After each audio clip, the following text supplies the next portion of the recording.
Here are the players that are about to go absolutely nuclear in fantasy football that nobody else is talking about. And make sure to stick around to the end of the video because I'll be going over some players we need to be selling high as well that you want to make sure you don't have on your roster because they are taking time bombs. The first guy here is going to be Deebo Samuel. We need to be buying low. If you guys do enjoy this video, please make sure to like it up. It would help me a ton as a creator. And subscribe if you are new. We're reaching a ton of new people. But as for Deebo Samuel, he's been coming off some pretty bad games since week 7. He played bad, then 0 fantasy points, and another down week with 12, and then his bye week last week. It really just has not been good for him, and the fantasy points have not been there. But now that we're coming into the second half of the season, he should be coming on the other end of these injuries and finally be able to be healthy and play his full snap share, which he really hasn't been able to do for a month. And the NFC West is a really close division. There is still very much a chance for them to make the playoffs and secure a seed despite all the injuries that they're playing with. Specifically, we're talking about Ayuk. He's going to be out for the rest of the season. Since 2021, if we look at the statistics with Deebo Samuel without Brandon Ayuk playing in this offense, he's averaging a 38% team target share, 41% of the air yards per game, and a 4.88 yards per route run percentage. Those are top 5 wide receiver statistics, and he's still the wide receiver 14 in yards per route run this season, so it's not all bad. And he does get some great matchups coming here against the Buccaneers and the Seahawks in week 10 and week 11.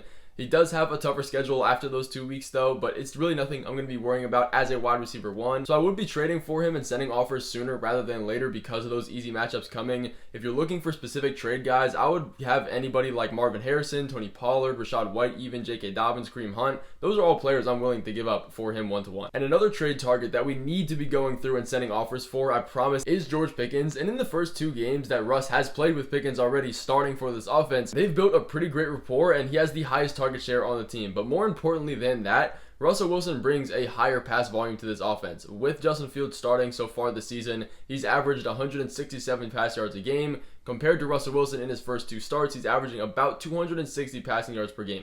That is a completely different offense and allows a ton more opportunities for these receivers, aka George Pickens specifically. Coupled that with the little target competition that he does have in this offense, yes, they did bring in Mike Williams, but he really has not been efficient in a target share per game really in a couple years since his main injuries with the Chargers, and you really can't expect him to take any significant targets off of George Pickens' plate. If anything, it's coming from Van Jefferson, it's coming from Calvin Austin. George Pickens is coming off a bye week last week, and then the week before that, he put up a down-ish game, only 11.4 fantasy points, but he did have 2 touchdowns called back, so you can't always ride or die by the fantasy points per game. You got to look a little bit more into those numbers and those red zone targets. He does have the 4th easiest rest of season schedule for wide receivers and a very favorable fantasy football playoff schedule as well. He's a top wide receiver in the league in air yards, about to be in targets and opportunities with Russ in this offense. I would be trading guys like Deontay Johnson if you can, DJ Moore, JSN, Travis Etienne, guys of that caliber for him here. But another guy we're going to be trading for, a running back, everybody loves these guys, is going to be Tyrone Tracy. Not a typical buy low player as if the top guys like the AJ Browns and the CeeDee Lambs. He's a guy that you can get for pretty low. He's very dominant. He's averaging almost 100 all-purpose yards per game since Singletary started missing games in week 5 with injury. He's also averaging 69% of the snaps in that stretch and saw his highest percentage of snaps last week with Devin Singletary fully healthy in this offense at 72%. So this offense and this backfield has completely flipped 180 for him to be the number 1 running back in this backfield, and the splits are 100% on his side. Over the last 3 games with Devin Singletary healthy back from injury, he's averaged 65% of the snaps and 17 touches a game. They're clearly riding the hot hand with Tracy, and he's going to be a must-start running back for the rest of the season. If you look at his matchups, they are extremely positive to running back fantasy points allowed. Most notably, he gets the Panthers this week, who allow the number 1 most points to every single statistic to running back so far this season. And he also runs a good amount of routes out of this backfield, officially overtaking Devin Singletary in that number now, which is going to be a really big plus when you see this offense for the Giants isn't necessarily amazing, so that upside for touchdowns isn't going to be there as high as it would with a Derrick Henry or a Christian McCaffrey. So he's shaping up to kind of be a Chase Brown type of player that overcomes the RB1 spot and is pretty efficient from there on out. And everybody's pricing Chase Brown that high, but nobody's really giving Tyrone Tracy that trade value that he really does deserve. So you can fleece your league mates for him and his potential value that's coming. I would trade guys like Josh Downs, Ramondre Stevenson, Nick Chubb, even Cortland Sutton, Jalen Waddle, guys like that to get him on my team. I don't expect you to have to give up the house to get him on your squad. Again, everybody loves these running backs. Another one here is going to be Breece Hall, a guy that's a little bit, probably a bit higher in trade value, but still nowhere near what he should be.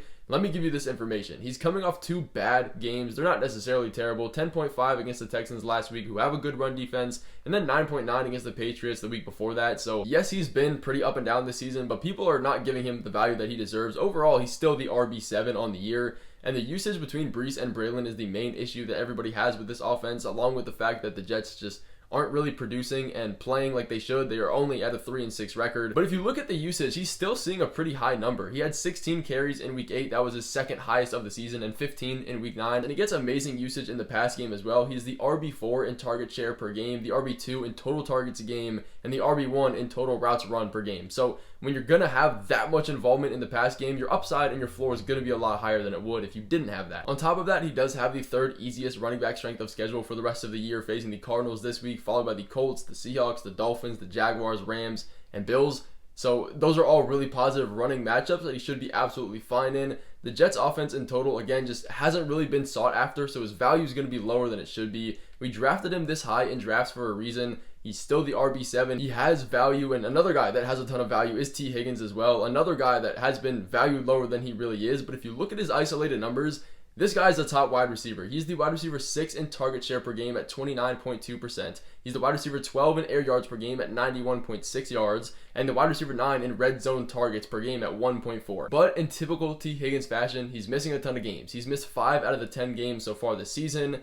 And now we have guys like Mike Gesicki coming out playing like prime Travis Kelce, and a bunch of stuff going on in this offense that makes him look like he's not a good value for fantasy football. I mean, he is the wide receiver 44 overall right now, but if you take out all the games that he missed, he's top 10. And the Bengals do run a pretty condensed offense. Outside of Jamar Chase and T. Higgins, there really isn't any other wide receiver or receiving option in general that get a ton of consistent targets. It's really been this way since the Joe Burrow era has started with the Bengals. So T. Higgins will have a chance to come back in week 11 against a tough Chargers defense, then followed by a bye week in week 12. So you do have a nice little window to go send some trade offers for him. And he is on a contract year this year. So for people that see that as a bad thing, as he's not going to have a ton of commitment to this offense and be obligated to perform, you might be able to get him lower if your league mates do believe that. But a guy that we can be sending some trade offers for a tight end here is going to be TJ Hawkinson. If you look at the stats from last week, they're not necessarily amazing, but what else do you expect? 5.7 fantasy points on 3 receptions for 27 yards and 4 targets. By no means a great game, but you also have to understand this guy's coming off a very serious injury, and it takes 2 seconds to just look at his stats and see he only played 45% of the snaps. You're not going to get a ton of usage on that, especially in your first game off of injury. In due time, he will be back up to 90% of the snaps in this offense, and that alone will take his routes run per game and his participation in his routes from tight end 22 last week to likely top 5 for the rest of the season, as well as his routes run, tight end 16 last week. Again, top 5 for the rest of the season projected. His target share, to use the tight end 25 in that, again, he should be top 5 in those numbers as well. So we see it's an A to B situation. As he gets more field time, you know he's going to be involved in this offense. Sam Darnold is also a pretty decent quarterback that can support some wide receivers. We've seen with Justin Jefferson being absolutely fine. And this team has some pretty good play calling and a decent defense, so I would even sell high on a guy like Mike Gesicki for him. And he did get 1 end zone target last week in the very limited snaps he did play, so that is a plus as well. Despite only playing 68% of the snaps and finishing with 4 targets, he was the tight end 9 in air yards.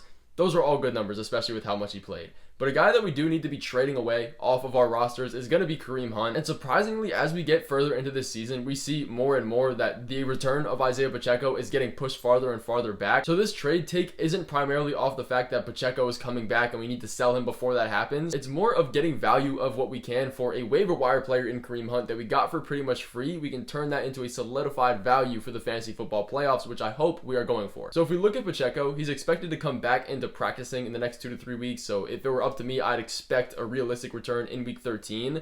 But when he comes back, he's not going to instantly see 90% of the snaps and a bunch of usage like he was before he got injured. I mean, look at TJ Hawkinson, look at Nick Chubb, all these players coming off major injuries, they're going to take a while to get that. But when you have a guy like Kareem Hunt that lives solely off the running back volume that doesn't really have any receiving upside, any volume that does get taken away from him is going to hurt him a ton. He's the RB4 in rush share, he's the RB1 in carries per game, the RB1 in total carries inside the 5, but he's the RB54 in targets per game, RB42 in routes run per game, and the RB56 in target share. Now, this isn't necessarily cherry-picking stats because he's just not a receiving running back, but when you have another guy coming in and taking the one thing that you thrive in, it's definitely going to bring some red flags, even if he doesn't start out as that number 1 running back. So I would be looking to see what I can get for Kareem Hunt. If I lose the trade in the short term, that's fine. But when Pacheco comes back and primarily in the fantasy football playoffs isolated, Kareem Hunt's not really going to be startable. And if he is, it's going to be very risky. I'd rather sell him for a startable, very good guy that I need on my roster with another running back. Now, he does have some really favorable matchups coming up here against the Broncos, Bills, and Panthers, all teams that are allowing top 10 points to opposing running backs, so he's not an instant sell. I need to get off my roster as soon as possible. It's just something to note as Pacheco comes back. But that is going to finish off this video. Thank you guys so much for watching. Make sure to stick around for tomorrow's video about the wide receiver and running back rankings and tiers